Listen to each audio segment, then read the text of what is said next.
President Donald Trump continued to focus his attention on the news media over the weekend, tweeting a video of himself from WrestleMania 23, that was a good one, in 2007, with the CNN logo superimposed over the face of the person he's fighting. The official POTUS Twitter handle also shared the video, making it part of the archived official record. It is now his second most shared tweet of all time, behind the one he sent after he was elected. CNN released a statement that read in part, quote, "It is a sad day when the President of the United States encourages violence against reporters. He's involved in juvenile behavior far below the dignity of the office. We will keep doing our jobs. He should start doing his." That's the statement from CNN. The tweet comes a few days after White House Press Secretary, the Deputy Press Secretary, Sarah Huckabee Sanders, said this during a briefing. The President in no way, form or fashion has ever promoted or encouraged violence. If anything, quite the contrary. But White House Homeland Security Advisor Tom Bossert, who you heard a moment ago, said the tweet was not a threat. I want to ask you, is that the kind of communication you want, that he's beating up on somebody? Well, that he's beating up on the media? No. You're in charge of Homeland Security there. Yep. That seems like a threat. Yeah, certainly not, though. I think that no one would perceive that as a threat. I hope they don't. But I do think that he's beaten up in a way on cable platforms that he has a right to respond to. All right, so Sam Stein, this is on the cover of just about every newspaper, including, as Caddy points out, the Financial Times, so it's being broadcast around the world. Did you perceive that tweet as a threat of violence against the press?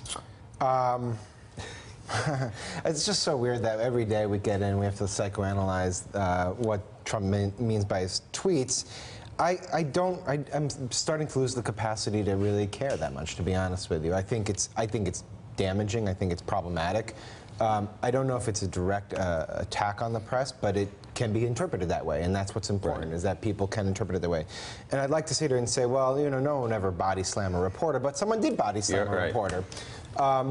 Far more interesting to me is why he wants to do this with his life. I mean, he's president of the United States. There's a lot of stuff going on. He has the capacity to do a whole host of different things in the morning other than watch cable news and tweet about it. And he probably should be doing other things in the morning, but he can't help himself. And I think that's the bigger criticism here, is not necessarily that he's provoking violence against the press, as troubling as that is. It's that he seems so preoccupied with this stuff, this triviality, when there's a whole host of really important stuff out there that he should be dealing with. Well, it is, Eddie, it's small, right? I mean, it's for the President of the United States to be thinking about these things, and this comes on the heels of a tweet a couple days prior where he said, right now I'm thinking about a new nickname for CNN, to which people said, I wish as President of the United States you weren't thinking about that. I wish you were thinking about health care or something else. Infrastructure, a range of other things. But I think we need to be careful. You know, it's wrestling, and if we read wrestling literally, to suggest that the video is an act of violence, it's just going to feed into his base. It's just going to be the base saying, look at these liberals. They can't even they're taking wrestling seriously, right? So I think we need to be very, very careful in terms of how we read this. That's the first thing. The second thing I think we need to be mindful of is that this is just simply an ongoing effort on the part of the president and his minions to really destabilize the fourth estate. Right, to understand that a free and independent press is actually key to liberty, is central to liberty. That's a paraphrase of de Tocqueville, right? So what does it mean for the President of the United States to engage in a relentless, all-out assault on an independent and free press? And this is just the latest instance of that assault. So I think the White House says it's a joke. The press can't take a joke about itself. Liberals have no sense of humor. Right, and you know, professional wrestling, I have some breaking news. You might want to cover your ears, is fake. What? So, yeah, what they were saying, it's fake, it's fake news, etc. It's kind of carefully chosen, right? So it's a win-win for the president. He chooses something that you can say it's fake wrestling, it's just a joke, and why can't you take it as a joke? But I was looking carefully. If you take just in isolation that, whatever it is, 15 seconds of clip, it's hard not to see somebody punching somebody in the face. I mean, that's the image that is being shown around the world. I do have to say, on the Financial Times thing, this is getting a huge amount of coverage in other countries, and it looks totally crazy.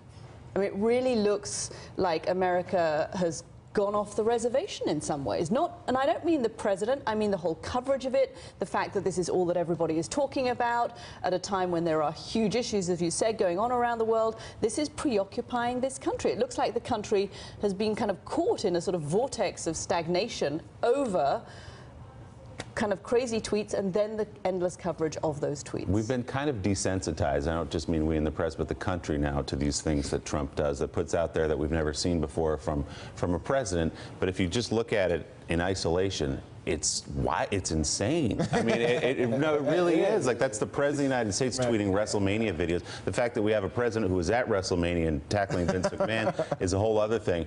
But what's your reaction just to seeing that, Rick? Vince McMahon, whose wife is now head of the Small Business Administration. Right. Well, look, I think the feeling is mutual among the press, probably. Also, if it wasn't a threat, why did the Homeland Security Secretary seem so frightened?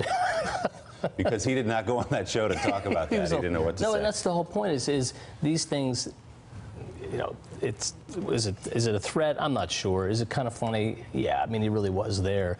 But the point is, if you're looking at legislative achievement and accomplishment and what this president is supposed to get done with the Republican Congress, it's just another distraction that steals headlines. It doesn't explain to the people what he's trying to do with health care, tax reform, and therefore nothing's going to get done. I mean, the irony, of course, is that Trump doesn't hate the press. Trump loves the press. Trump's obsessed with the press. Trump can't get enough watches of the press. it endlessly. He has used it masterfully to get it to become president. I mean, this doesn't seem like it is not. I mean, this is pre-thought out. Obviously, he wants to pick a fight with the media, in large part because we unfortunately have this terrible approval rating, almost like Chris Christie level approval rating, and we're a very good foe for him. And this is not a new script. This is a Nixonian script where you talk about the press as the enemy and that they are the elites and the coastals, and you are the man and voice of the people, and you're going around the press.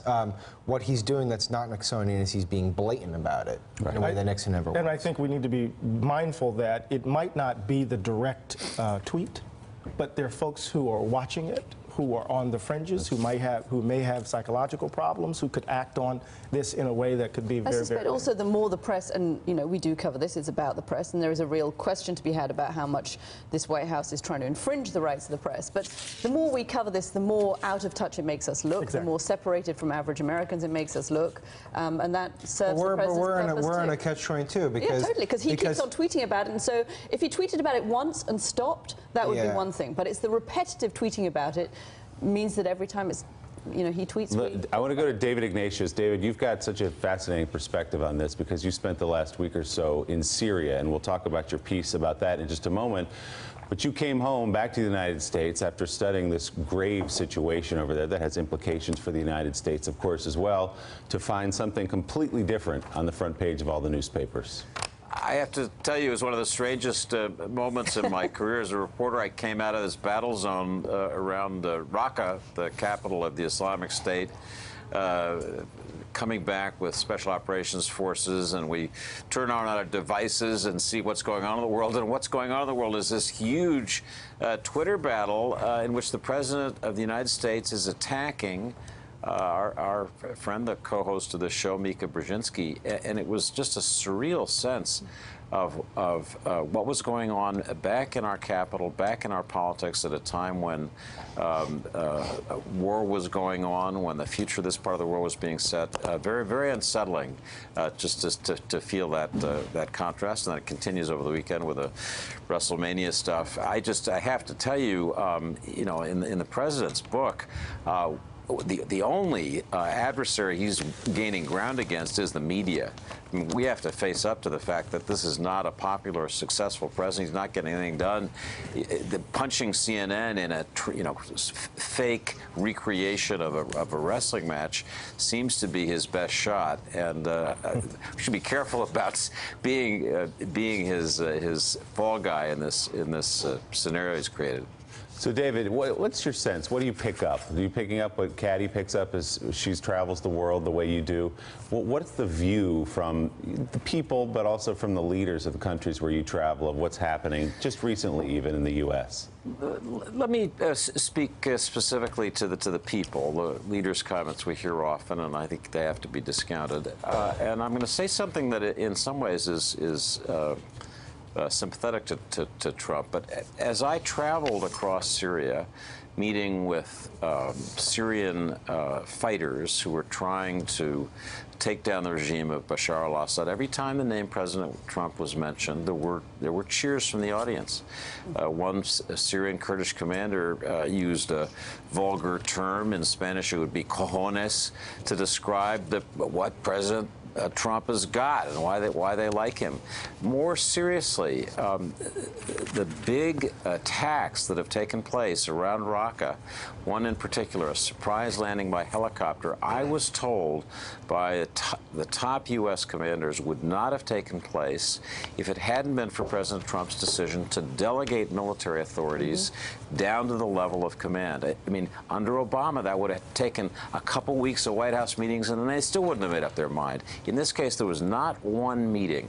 They just said to General Townsend, who's the commander in Baghdad, you decide. And 3 days later, these Kurds who'd never seen an airplane or helicopter had been helicoptered across a lake for a surprise attack that is probably the most daring and decisive of the war. So do need to put this in perspective. Yes, there are a lot of people around the world who are appalled, but there are some people who say this image of strength that he's projecting is something that they like. And David, I hear the same thing from other Sunni Arab countries too. They are very happy with this president. I wouldn't be surprised if you could go out to Asia and find some, people in Asia and China in particular also saying they like this projection of strength from this president. They might not like it if we actually get into a trade war, but they like the fact that there is a president who is projecting strength. It's something that they can understand. So when I was talking about, I was really talking about people back in the UK and in Europe that I've spoken to over the last few days, looking at what is happening, particularly over this issue of the tweets and the media and Mika, and their sense that that America has somehow got caught in a moment of inability to do anything because they're so caught up in trivia. Well, if you're in the Middle East, American politics suddenly looks like local politics. It's about a strongman leader. It's about kind of vulgar disparagement of your adversaries. That's familiar if you're in Russia or you're in Turkey or Syria, places like that. We just need to be careful about how it plays out. Just say one more thing before leaving this trip to Syria. It's July 3rd, tomorrow's Independence Day. I had one of those moments where you get to see the absolute best of what our country is and does. Traveling with these Special Forces officers, there are about 500 of them now in Syria. They're living rough. They're living off the land. This is not an easy assignment, and they are doing a spectacular job. Working with their allies. They are rolling up the Islamic State. This thing, 2-3 years ago, we were terrified. How are we ever going to get them out? Well, city by city, they are being taken down. And it was such a privilege to travel with the men and women who were doing this, to see that kind of qualities of tough fighting, yes, but also just qualities of judgment that they're bringing to this battle, and the respect that they're given from the people they work with. That's a good note to mention. It's happening in Iraq and Afghanistan at the same time as well over this 4th of July weekend. Thanks for checking out MSNBC on YouTube, and make sure you subscribe to stay up to date on the day's biggest stories. And you can click on any of the videos around us to watch more from Morning Joe and MSNBC. Thanks so much for watching.